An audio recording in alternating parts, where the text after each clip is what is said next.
Dans ce journal, les échos de la campagne agricole au sud-ouest. La saison a commencé difficilement, mais les dernières nouvelles sont rassurantes. Nous suivons le ministre en charge de l'agriculture dans les champs à travers la région. Et puis ce nouveau tir de missiles balistiques par la Corée du Nord, un énième essai condamné par la communauté internationale. Les États-Unis et la Corée du Sud ne sont pas loin d'une réaction militaire. Bonjour à tous, merci de nous rejoindre pour les actualités de la mi-journée. Un très bon appétit si vous êtes à table. Mais avant de développer tous ces titres, on ouvre ce journal par le congrès ce jour, donc ce congrès ordinaire du Parti de la Renaissance nationale qui se tient à Ouagadougou sur fond de réconciliation et de renouvellement des instances dirigeantes du parti. Et c'est un vent de tension qui souffle à l'ouverture de ce congrès qualifié par un groupe membre du parent d'illégal pour cause d'absence du bureau exécutif. Des précisions avec Kwale Nebié et Nyaki Teda.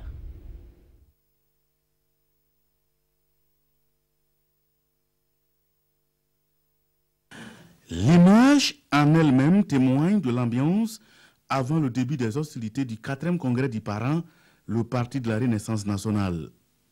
Certains membres du Parti des idées ont d'entrée rejeté la tenue de ce congrès qu'ils qualifient d'illégal au regard de la composition du présidium, un présidium sans le bureau sortant. Pour le père fondateur du parent, ce sont des agitations téléguidées. Sinon, le congrès est bel et bien légal et va se tenir pour sauver le parti. On n'a pas besoin d'avoir fait une heure de droit. Il n'y a plus de bureau. Le bureau, son mandat s'est terminé. Il faut que les gens ouvrent leurs oreilles à la fin. Le bureau, son mandat s'est terminé le 27 juin 2015. Et conformément à nos délibérations de janvier 2006, comme il y a eu crise et qui a été constatée, c'est moi seul qui représente le parti. Dans cette lancée, Laurent Kila-Choubado est revenu sur les différentes péripéties qu'a connu son parti. Un parti entraîné dans la division et l'exclusion par les actuels premiers responsables. C'est pourquoi, en père de famille, il décide de mettre de l'ordre. Tout le monde sait très bien quand on dit parent, c'est Laurent Gbadou. Comme mon parti est pauvre, comme les pauvres, les ruraux ne vont pas s'intéresser à ce parti, et ils ne comptent que sur l'argent, je me suis dit, si aujourd'hui le président du parti est Gourouchi, demain c'est un Moussi, 3 ans après c'est un Moussi, 3 ans après c'est un Peul, 3 ans après quoi? Chacun va amener son parti dans sa région. Et c'est de cette manière que nous avons la chance, en étant sans argent, on peut arriver à commencer à nous asseoir dans la conscience collective. Voyez la raison pour laquelle cette alternance a été inaugurée au sein de mon parti.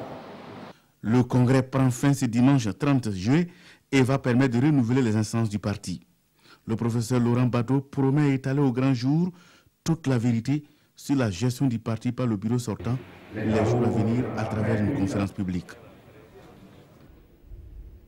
On prend maintenant le pouls de la campagne agricole au sud-ouest à travers la sortie du chef du département en charge de l'agriculture dans la région, une tournée dans les champs pour constater la situation qui prévaut en ce moment sur le terrain. Pour l'heure, la physionomie des champs est plutôt rassurante. Selon le ministre, on suit le reportage de Oumarou Sagnon et Christophe Da. Les attaques de chenilles dont le sud-ouest a souffert en début de saison agricole semblent appartenir à un lointain souvenir désormais. C'est du moins l'impression que donne l'état des plants dans les champs visités par le ministre en charge de l'agriculture. D'abord à Bafor, dans le Yuba, Damokilaï Somé y exploite à la charrue plusieurs spéculations, dont le maïs et le soja sur 21 hectares. À Djikando, dans le Poni, Naondomo Palinfo a déjà récolté le maïs qu'il avait au préalable associé au manioc sur une superficie de 15 hectares. Le ministre, qui se dit satisfait de la campagne agricole, exhorte la jeunesse à s'intéresser à l'agriculture dans cette région où l'orpaillage gagne du terrain. Nous avons très bien apprécié ce qui se fait ici, sur ce site aussi, comme de l'autre côté. Et dans ce promoteur emploie à peu près ou plus de 120 employés permanents, ce qui est une très bonne politique pour justement donner du travail aux jeunes, aux femmes. Et aussi, il montre de nouvelles technologies culturelles qui permettent à ce qu'il soit un modèle pour justement tirer ceux qui sont encore hésitants à se lancer dans cette production. Je répète que la terre ne ment pas. Il peut venir, il prend exemple sur nous et nous allons les conseiller, on va avancer ensemble. Et vraiment, nous allons faire de cette région-là le Eldorado du Burkina à travers l'agriculture. Les deux producteurs suivent rigoureusement les techniques recommandées par les techniciens de l'agriculture, d'où la visite de leur champ par le ministre. Jacob Ouedraogo s'est montré aussi attentif aux contraintes auxquelles font face les agriculteurs du Sud-Ouest. C'est entre autres la difficulté d'acquisition d'intrants, le tarissement d'eau et la mobilité de la main-d'œuvre. Et parmi les préoccupations en cette période de saison agricole, insecticides et autres pesticides prohibés frauduleusement utilisés pour les cultures malgré les efforts du gouvernement pour dissuader les producteurs quant à l'usage de ces produits nocifs pour l'environnement et pour l'homme. À Dano, un lot de ces herbicides non autorisés saisis par la police avec la complicité de citoyens est remis au ministre en charge de l'Agriculture, Oumarou Sagnon, Christophe Da. Cet herbicide est non homologué au Burkina Faso. Il fait partie d'un grand lot de produits phytosanitaires saisis par la police nationale du Yoruba les 29 juin et 24 juillet 2017. Cette cérémonie de remise au ministère en charge de l'Agriculture est certes symbolique, mais elle vient réaffirmer qu'une loi régit l'importation, la commercialisation et l'utilisation de ces produits au Burkina. Vous savez bien que les pesticides sont un peu dangereux. Ils contiennent des matières toxiques, aussi bien qui peuvent jouer sur la santé de l'homme, sur la santé animale et même sur l'environnement. Donc nous profitons encore, sensibiliser davantage que pour vraiment faire ce travail, c'est un métier qui est reconnu d'importer et de vendre des pesticides, mais il y a des normes légales dans lesquelles le gouvernement ne transige pas. La police du Yoruba n'a pas non plus transigé avec ces dispositions légales. Elle a saisi au total 268 cartons d'herbicides et 72 cartons d'insecticides, le tout estimé à 7 millions de francs CFA. C'est une manière pour nous aussi pour décourager ceux qui seront et tenter de continuer dans cette lancée-là parce qu'aujourd'hui, ce sont ces produits qu'on trafique et demain, ça peut être autre chose. Les activités de trafic sont légion dans cette province du Yoruba qui est une zone frontalière, a déclaré le directeur provincial de la police nationale du Yoruba qui en appelle à la collaboration des populations grâce à qui cette prise a été possible. D'autres actualités avec ce millier de jeunes soldats issus de 3 centres de formation militaire désormais aptes à intégrer les différentes unités des forces armées nationales. La présentation au drapeau du contingent au camp Daniel Wezen Koulibaly à Bobo du Lasso avec Martin Zerbou, Ismaël Saturnin Paré et Hahadi Sandamba. Il s'agit d'un simple exercice de démonstration de connaissance. Ce sont là de bons combattants, bien drillés et dignes d'être présentés au drapeau national. Ainsi en a décidé la hiérarchie à l'égard du contingent militaire 2016. 1100 au départ, ce sont aujourd'hui 1098 recrues qui reçoivent leurs épaulettes. Chaque année, pour les besoins des forces armées, nous recrutons aux environs de 1000 jeunes burkinabés pour venir compléter les effectifs. Après le recrutement, bien sûr, ils sont formés pendant 6 mois, durant lesquels on leur donne les savoirs et savoir-faire de base pour pouvoir intégrer la famille militaire. De la formation militaire générale à la mission opérationnelle, en passant entre autres par la formation physique et sportive, ces soldats sont désormais nantis de connaissances pour faire face aux nombreux défis sécuritaires.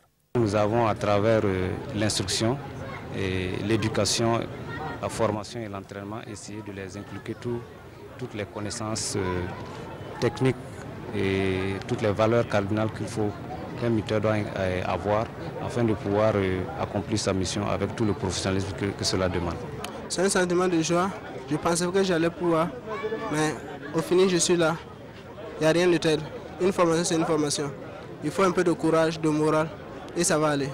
Au cours de cette cérémonie de présentation au drapeau, 4 soldats n'ont pu être au rendez-vous. Cause, 2 d'entre eux ont été radiés et 2 autres décédés pour diverses raisons.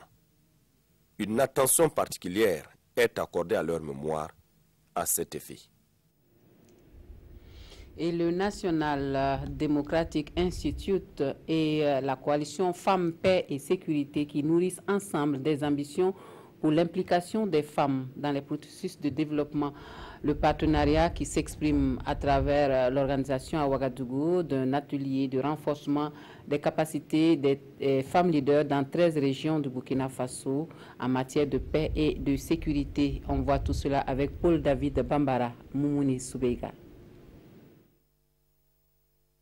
Venues des 13 régions du Burkina, ces femmes ont reçu 3 jours de formation en technique d'animation, de focus group, de leadership et stratégie de plaidoyer.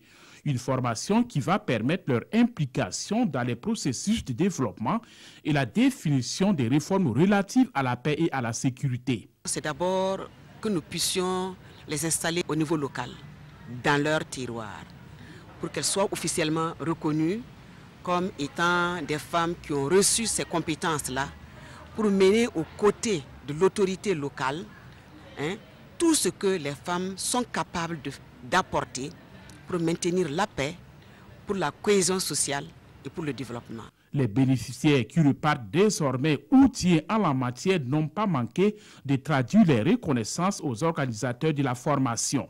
Nous sommes en quelque sorte des relais.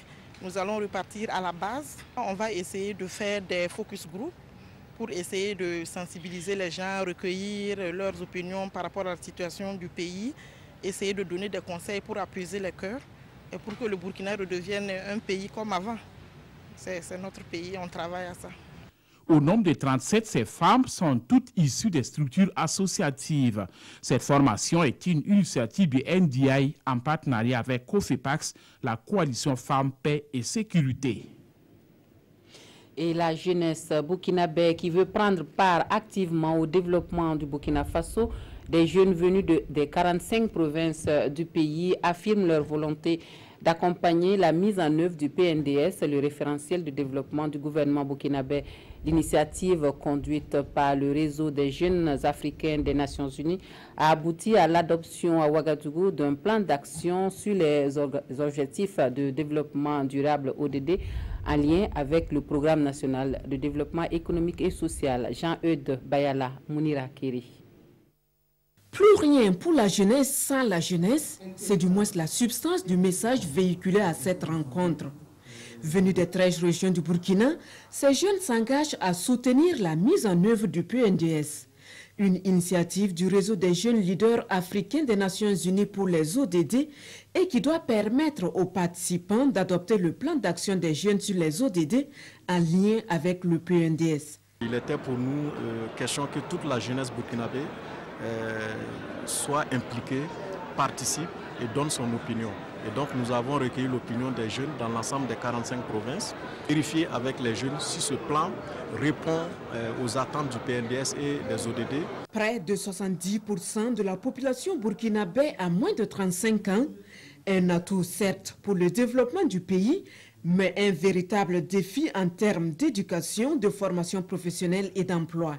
La mobilisation des hommes, surtout des jeunes, est nécessaire pour le succès des actions que le gouvernement entreprend. Donc, voir des jeunes organisés, prendre en question, en charge, les questions de développement les concernant, nous ne pouvons que les accompagner. Avec l'adoption du plan d'action des jeunes sur les ODD en lien avec le PNDS, cette jeunesse espère être mieux impliquée dans les sphères de décision afin de jouer pleinement sa partition dans la construction d'un Burkina prospère.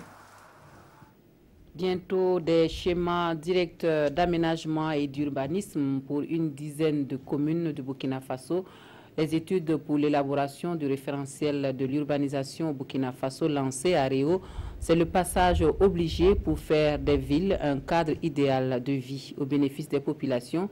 Il y va de la croissance économique et du développement durable dans ces zones. Des précisions avec Jean Zongo et Oumou Sissé. Pour faciliter l'urbanisation des villes du Burkina, le ministère de l'Habitat et de l'Urbanisme veut doter chacune d'elles de schémas directeurs d'aménagement et d'urbanisme SDO.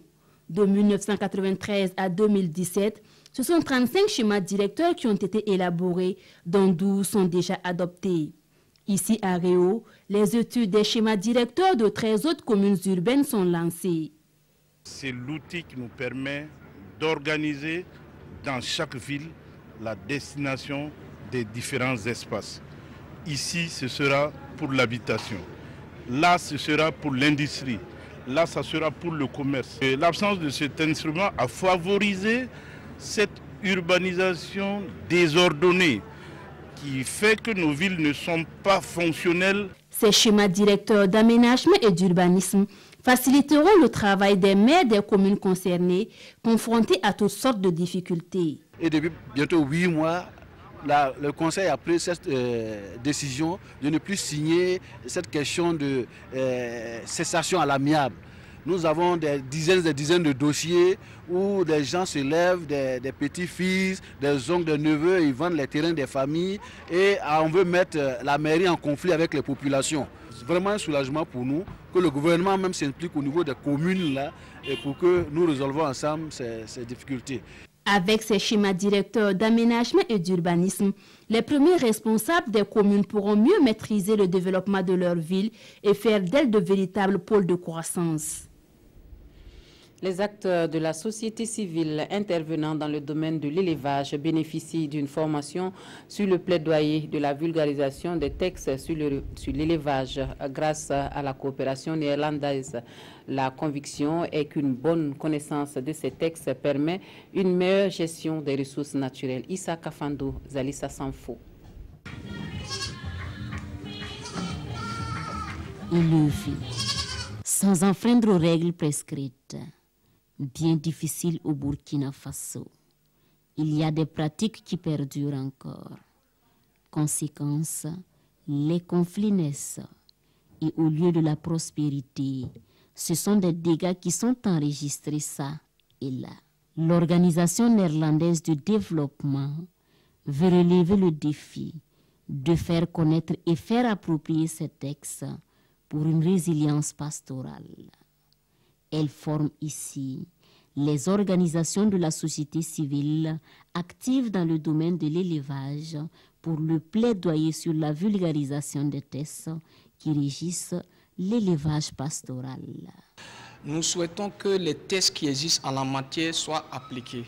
Est-ce qu'il y a un certain nombre de tests également aussi qui manquent de décrets d'application? Et aussi, ce que nous souhaitons, c'est que les pasteurs généralement et les agro-pasteurs qui sont marginalisés puissent avoir droit au chapitre du développement de l'élevage qui est très important pour notre pays. Ces organisations de la société civile ont bien compris la mission qui sera la leur à l'issue de cette rencontre.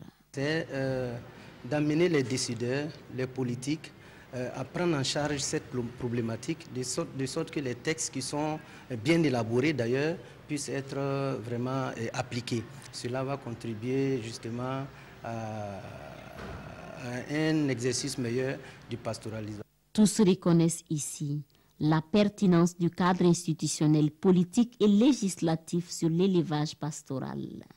Mais pour eux, ce sont des textes qui datent et méritent d'être revus pour prendre en compte certains facteurs tels le genre et les changements climatiques.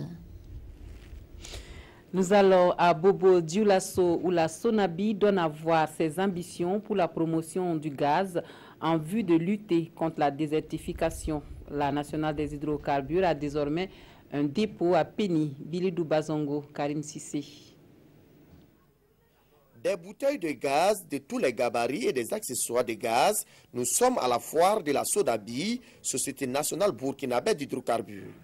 Un espace organisé pour non seulement valoriser le gaz, mais aussi pour permettre aux populations du SIA d'avoir de plus amples informations sur l'utilisation de ce produit. Nous nous sommes dit que c'est l'occasion d'organiser une foire de gaz pour donner l'occasion à tous ceux qui n'ont pas de gaz, qui n'utilisent pas de gaz, de pouvoir acquérir des bouteilles de gaz.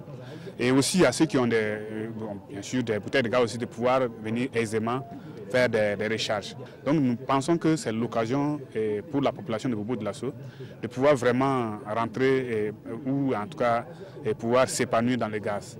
Même si pour le moment, les clients ne se bousculent pas devant les stands, les exposants ne désespèrent pas. Pour le moment, le marché, je pourrais vous dire que ça se passe très bien parce que déjà hier à la première journée, on a eu quelques ventes. Ce matin aussi, nous avons eu quelques ventes. Les gens viennent à compte-gouttes, mais ça va. Les exposants souhaiteraient que ces genres d'initiatives se perpétuent. Toute chose qui leur permettrait de toucher le maximum de consommateurs dans la ville de Sia.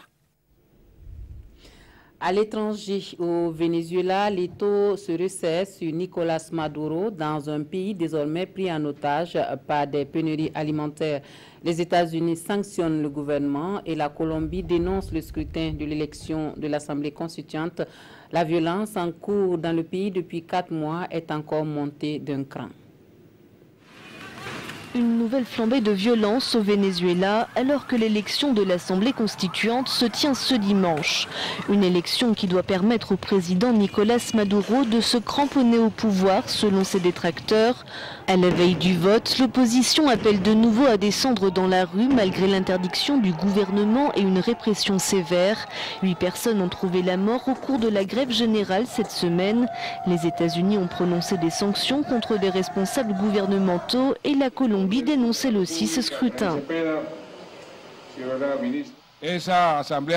L'Assemblée constituante défendue par le gouvernement vénézuélien est illégitime. Et c'est pourquoi nous ne reconnaîtrons pas les résultats de ce vote. L'opposition majoritaire à l'Assemblée nationale reste sous pression. Au nord-ouest du pays, la police a interpellé le maire d'Iribarren, accusé de ne pas avoir fait lever les barricades durant une manifestation. Des dizaines de fonctionnaires ont tenté en vain d'empêcher son arrestation. Et pour finir, cette nouvelle provocation de la Corée du Nord, un autre missile intercontinental vient de finir sa course en mer du Japon. La communauté internationale condamne cet énième essai. Les États-Unis et la Corée du Sud envisagent très sérieusement une réaction militaire. La Corée du Nord a procédé ce vendredi à un nouveau tir de missiles balistiques intercontinental qui suscite de nouvelles craintes vis-à-vis du régime de Pyongyang. Le lancement a été détecté par le Japon, la Corée du Sud et les États-Unis qui avaient repéré ces derniers jours les préparatifs au lancement d'un engin balistique. Selon Tokyo, le missile nord-coréen a volé pendant 45 minutes avant de s'écraser 1 millier de kilomètres plus loin dans les eaux de la mer du Japon. Ce tir intervient moins d'1 mois avant le premier test réussi par Pyongyang d'un missile balistique intercontinental en capacité théorique d'atteindre l'Alaska au nord-ouest des États-Unis. C'est tout pour les actualités de la mi-journée. Merci de votre attention. Un très bon week-end à tous et à toutes.